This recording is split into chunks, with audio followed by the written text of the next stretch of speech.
last year, guys. Nagsakay na tayo dyan using our Osaka Amazing Pass. Kaway tayo. Saya yan, guys, pero ang lamig ngayon. Good luck. Hey guys, Joyce Yamut here, and it's our last night here in Osaka. Welcome to my travel, Joyce, in Osaka, Japan. So yun, guys, ngayon maglalakad-lakad lang kami, mag-date lang kami ng aking asawa dito sa Osaka. Party. Wait lang, may tulog. Ayan, lakad-lakad tayo dito by the river naman ng Dotonbori. We're going to Don Quixote once again. Don Quixote is life. So, ayan, mababa kami dito. Ipapasyal ko lang kayo, guys, kung saan tayo. Pwede maglakad-lakad. Ang ganda, oh. Holding hands while walking. Dito kayo, guys. Lakad-lakad lang kayo dito. Ayan ang view, oh. Ganda, no? Because we have kababayans out there. Oo, buong pamilya sila. So, yan, guys. Isa sa mga favorite kong spots dito to sa Osaka. Kasi sobrang chill lang. Yan! Haba ng pilahan dito kasi inuman to, guys. Oo, yung mga gilid, may mga inuman. Tapos ayan sila, oh. Nagganyan na kami, guys. Hello tayo sa kanila. So, yun, guys. If magsistay kayo and gagawa kayo ng touristy things here in Osaka, don't forget to get their Osaka Amazing Pass through Klook. Parang 1,000-ish lang yun, guys. You get to have passes sa mga tourist attractions and nagagamit din yun sa mga trains nila. So, yun, kami, di naman kami umalis around, so hindi na kami kumuha. Pero last year, if you wanna see kung paano ko ginamit ang Osaka Amazing Pass, go check out our Osaka trip last year. Yan, guys, dito rin ang Ichiran. Ayan, ang haba ng pila, no? Tapos, ito naman, pag nakita nyo to, Ferris wheel yan, guys. That's the Don Quixote na sikat dito. Hopefully, meron dyan nung kailangan natin kasi kahit maraming tao dyan at crowded, dyan tayo hahanap. Haba ng pila, guys. So, yan yung pila ng ferry at pila dyan na yung 10 yen na pagkain.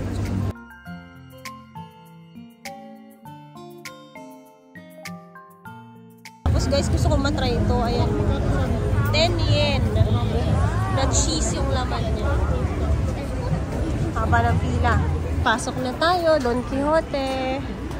Guys, ito yung sinasabi ko sa inyo. Kung gusto niyo ng photo kay Glico man, na wala masyadong photo bomber, dito kayo pumuesto. Ayan. Ganyan.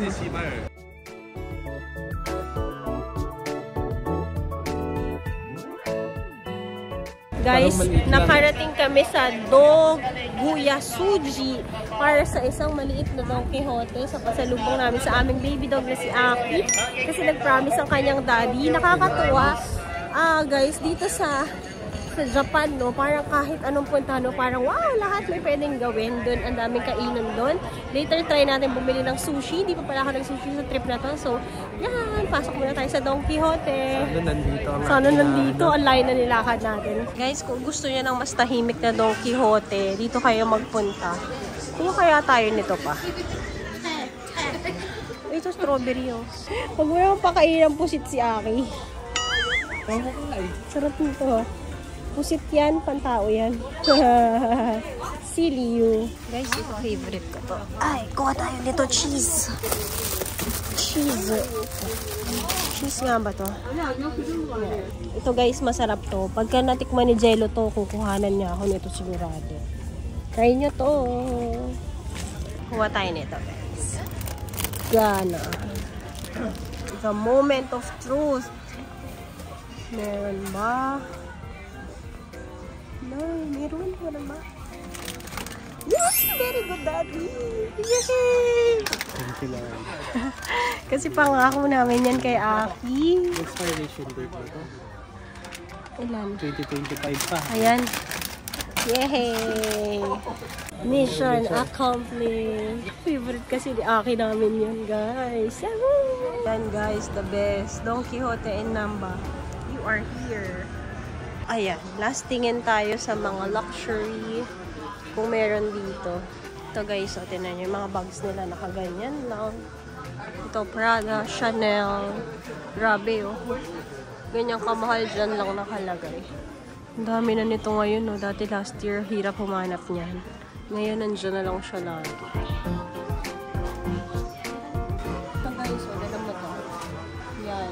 na dito sa Dolphin. Mas mahal guys. Parang nung nabili ko to, parang nasa 12 pa lang siya. Magkano siya ngayon? 15. Diba? Mahal na sa Don Quixote pa used yun. Mahal na ng goods ngayon. 2 years time lang yun. Ito bukas guys, bili tayo nito sa airport. Black. Guys, ito pala oh, ang dami.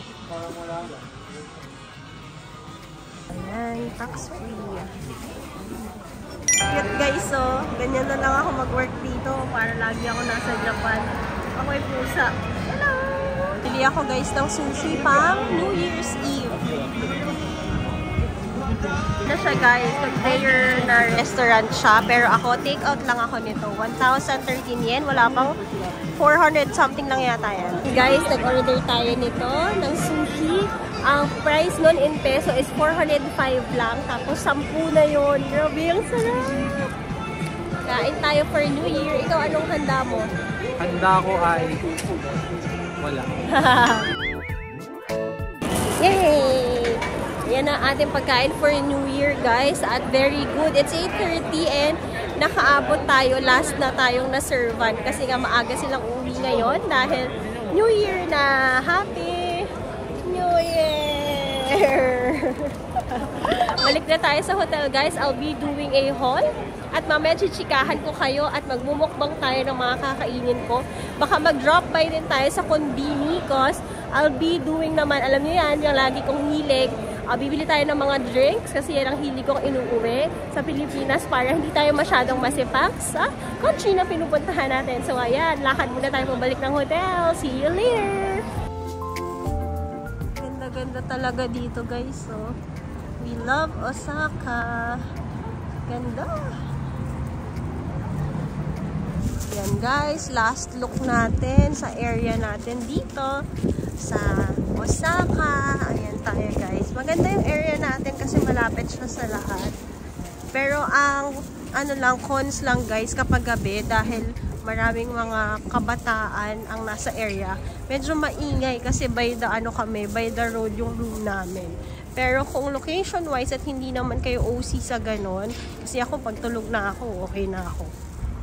Yan. Dito kayo magstay. Punta muna tayo sa 7-Eleven. Mag last minute tayo na pasalubong run. Pasalubong para sa aking sarili yun. So, let's go! Sama kayo. 7-Eleven run. Tayo. Shopping tayo dito. Bili tayo nito. Vitamin C candy. Ito yung parang iniinom ko. Ito, pasalubungan natin yung kapatid ko. Meron ito sa Landers guys, pero masarap to. Ito, mag-uwi rin tayo nito. Favorite ko na chips to. Wala guys yung Fanta. Tingin tayo sa Lawson mamaya. Kaya pala walang Fanta. Kinuha niya. Sabi ko kukuha pa tayo sa Lawson. Baka makuha pa na ba't dalawa na lang? Ano lang yan? Isa tayo. Kuha tayo nito guys. Isama natin na soup sa atin na sushi. Ayan o. May clams talaga. Tapos ito guys. Kuha tayo nito. Masarap yan. Pirocure. Siguro mga 4. Uwi natin yan sa Philippines. Yan. Ito baka magustuhan ng kapatid ko. Kaso milk pala yan. Guys, ice cream ha. Don't forget to try kahit ano dyan. Masarap yan. Ito parang masarap din to. Sama natin sa ating mga pasalubong. Tikman natin isa nito.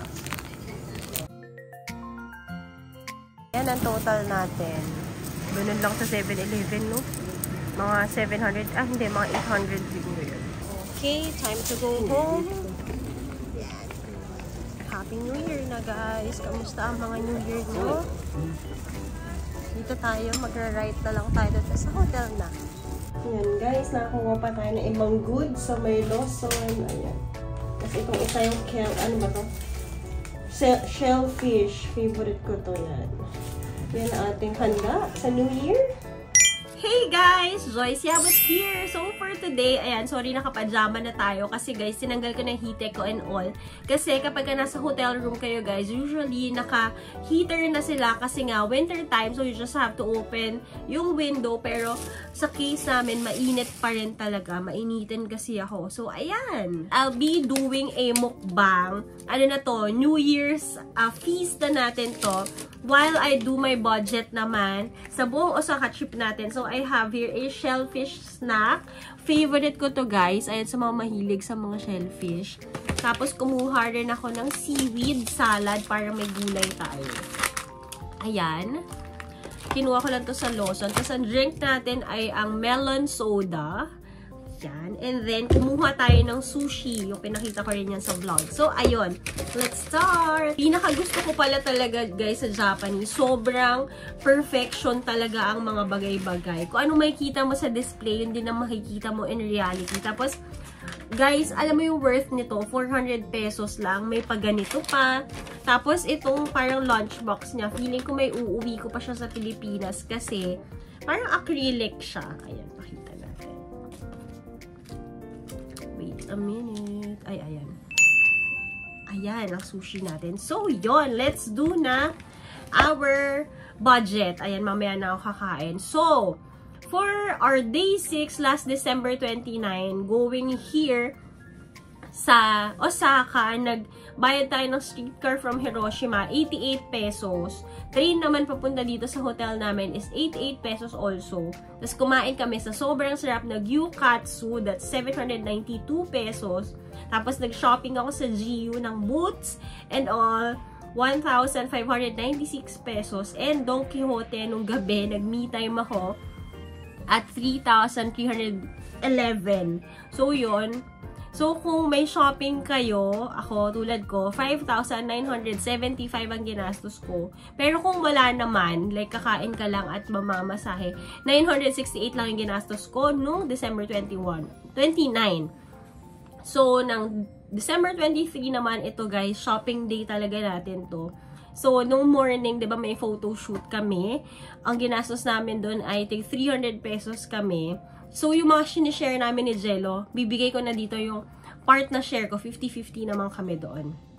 Tapos, nag-train kami pabalik. Yung sumakay tayo sa train ng naka-wedding gown. 76 pesos. So, yon, kumain din tayo ng lunch sa 7-Eleven. 282. Tapos, bumili tayo ng bag sa Lululemon for Pew Villains. 1,890. Tapos, bumili tayo ng pabango sa Chanel na 8,624 at Jo Malone na 8,109.2. Tapos, dahil inuubo-ubo tayo, lagi tayong bumibili ng hot lemon tea, 62.4 pesos. Tapos, nag-yakiniku like tayo, 464. Sobrang sulit nun. Tapos, nag-shopping kami dalawa ni Jello. So, yung part ko, 50-50 kami doon. 3,384 at yung nga, yung photo shoot namin, ang total nun is 14,902.60 or yung sa akin ay 7,451.30 yun. Medyo mahal si Sweet Escape, pero guys, quality photos naman yun. And if you want to have photos talaga sa special days, like yun, dinala namin yung wedding attire namin dito sa Osaka at nagpicture talaga kami na para kaming nag-post-nap. Isa yun sa mga ihahang namin sa headboard namin sa bahay. So, yan. Perfect na yun. Ang total ko pala, noong December 30, without shopping, is kain lang to and pamasahe, 1,184.4. Pero nung nag-shopping na ako, naging 30,642.90. Ayun, medyo na-damage talaga tayo doon. Pero kasi, kung maglalakad-lakad ka lang talaga dito, kakain and all, magsa-sightseeing, affordable naman siya guys. You can go to mga commercial nilang chains, Yakiniku Like, you go to Yoshinoya, you go to Sukiya, yan, mura lang mga pagkain dyan, nag-range ng 300 per meal, set meal na yon. Yun, magkakatalo na lang talaga guys kung mag-shopping kayo kasi ang daming stores talaga dito. So, yan. If you wanna go shop, go here in Osaka. So, for today, December 31, late na tayong pumasok. Sorry, andyan si Jello. Pumasok tayo, ay lumabas tayo ng mga 2-3 PM na kasi nga may sakit tayo. Pero ayun, nag-food trip tayo and konting shopping. So, nung morning, nakabili tayo ng pabango, ay nung maaga-aga pa, nakabili tayo ng pabango sa Dior, 8,192.8. Kakalabas lang ng Hotel Nook, sa tawid lang, gumastos agad. Ito na, nung nag-food trip tayo, maganda talaga guys na may kasama kayo, if group kayo lalo na, para tikim-tikim lang. So ito, yung gyoza namin, 60 pesos lang, 3 na yung nakain ko. Takoyaki, 160 pesos, 3 rin yung kinain ko out of 8. Tapos nag-yakitori kami, hati rin kami doon, 100 pesos. Mochi, 200 pesos. Tapos yung strawberry na may mochi na matcha, 160 pesos. Yun. Tapos yung iba kasi sagot na ni Jello. Tapos nag-7-Eleven ako ng mga pasalubong kong iuwi sa akin, 825.60. Tapos nag-Lawson din ako para ibang kakainin ko ngayong New Year, 301.6. So yun. Without shopping, guys, pagkain lang. And, pagkain nga lang today, 1,807.2. Tapos, kung may shopping na, 10,000 sarado. So, yun. Dito sa Osaka, guys, ang nagastos natin, dito talaga medyo nag-splurge tayo. Pero, may mga pieces pa tayo hindi nakita at nakuha. Wala rin ako nabiling bag dito. Ba't nga ganun? Parang walang kuminang-kinang sa mata ko. Well, okay lang. Mark safe tayo doon. So, ang total ko without shopping is 3,959.60. Lahat ng to na kinain natin, tas mga pamasahe. Tapos, kung may shopping naman, ang total ko, dito lang sa Osaka, for 3 days, 3 nights, kasi bukas mag-fly na kami, 46,617.90 pesos. Yun guys, yan lang. So, ayun, sana makagawa rin ako ng haul. Abangan natin, tingnan natin kung magawa ko pa later. If not, sa Pilipinas na natin gawin yan. So, ayun, kakain muna ako. Ayan. Hope you're having a good, happy New Year dyan. So, yun, anong mga handa nyo? Did you like our vlog? I know, very chill lang tayo dito ngayon kasi nga, ang hirap kumilos guys, lalo na kung may sakit. So, pasensya na kayo sa mga vlog natin. Puro snippets lang yung nasi-share ko. Pero for sure, gagawa naman tayo ng mga another vlogs for next year. And sana may mga natutunan at na-enjoy kayo when it comes to budgeting, pati kung paano mag-travel. So, yun guys, kakain muna ako. And tomorrow, I'll be showing you kung ano yung journey natin from Osaka going to the airport and kung makapamili pa tayo nung hinahanap ko. So, yeah. Thank you so much for watching. Ang resolution natin, well, wala tayong resolution, no? Kasi parang minsan di natin yung nagagawa. Pero we'll be doing another goals for next year. Mas chill tayo next year, bukas. Kasi for 2023, we're so grateful. Dami natin na-accomplish. Tapos tayo ng wedding, nakapag-open tayo ng Airbnb, nakapag-open tayo ng bagong passion business, which is POV Lens, and yun, ang prayers na lang natin talaga is good health for everybody yun. Hindi araw-araw rainbows talaga, pero just have faith in God because He has His reasons for everything yun. Hindi rin maganda ang end ng 2023 dahil namatayan kami, yung ninang namin sa kasal. So, tomorrow, we'll be going to her wake. Ayan, may times dito medyo lumuluha tayo, pero wag na natin ipakita yon. So, yun, pray na lang, pray tayo. So, yun guys, yun lang, na-share lang natin kasi parang others see na laging masaya ang vlog, shopping lang ng shopping, pero syempre, kaakibat ng mga good days na pag-shopping natin is yung mga araw na puyat tayo, nagnenegosyo tayo, at yun, hindi laging masaya. May luha at pagod din kasama yan. So, yun guys. Wishing everyone a good 2024. Sana lahat ng wishes natin will come true and have a good 2024 kung hindi masyado okay ang 2023 natin. So, yun lang. Thank you so much for watching my vlog, and kung anong nagustuhan nyo, please comment down below because gusto kong malaman kung ano pang mga gusto nyo i-vlog natin. And pasensya na kayo. Kung hindi masyado real time, we'll try our best. Yan. So, yan. More travels next year. Okay ba yun? So, yun guys. Kain muna ako. Happy New Year! Happy 2024! Thank you so much for watching. Hope you enjoyed our Osaka, Japan, Hiroshima, Fukuoka vlog. So, yun lang. Thank you so much. Bye!